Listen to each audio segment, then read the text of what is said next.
What if I told you the reason nobody talks about Nigerian celebrities' real lives is because the label celebrity does it mean what you think it does there? And the truth is buried under a thousand poles that feel corrupted to perfection. Now, the real price of fame.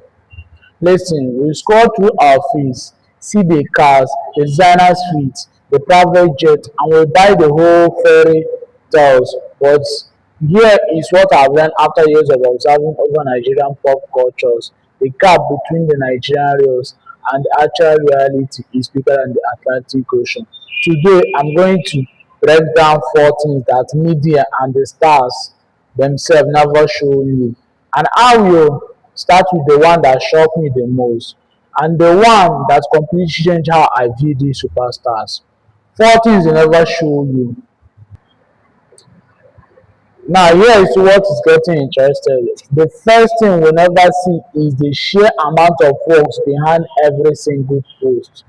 That private jet photo could be a one-time charter edited until the runaway looks like a palace.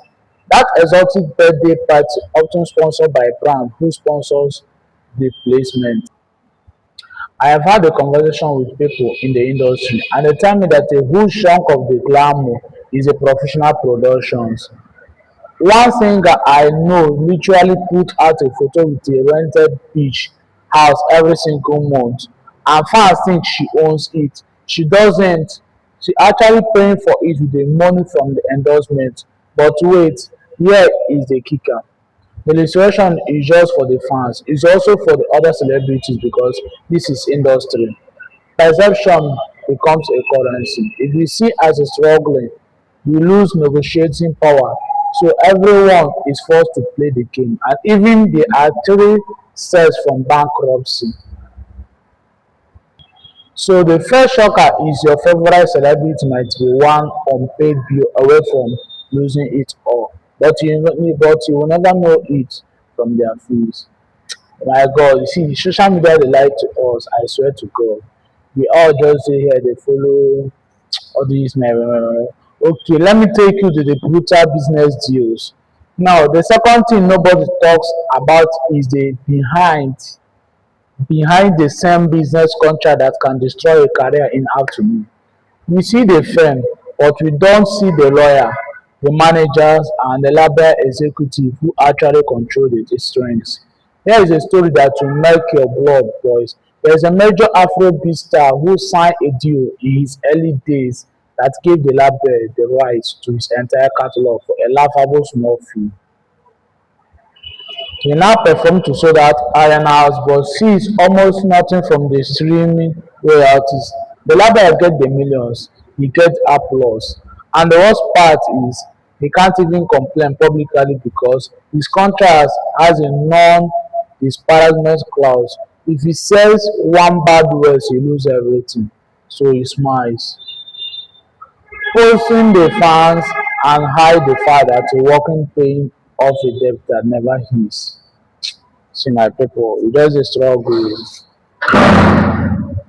Uh, this is the side of the industry that the Instagram stories will never capture. But hold on, it's getting even darker. And the third thing, and the one thing that will make you question every magazine covers you ever bought, that you have ever bought, is the fame and the struggle with mental health. So we never hear about the mental health toll, the constant pressure to be perfect, to be on 24/7 is crushing. And the culture around mental health in Nigeria, bless it, is still so stigmatized that seeking therapy is often seen as a weakness. I've heard from inside that one of the biggest names in Nollywood went through a severe depression after a public scandal. But instead of talking about it, she dove into work, posting even more aggressive to distract her fans. It's a survival strategy. Fake it until you make it. Even if making it means you just barely hold on.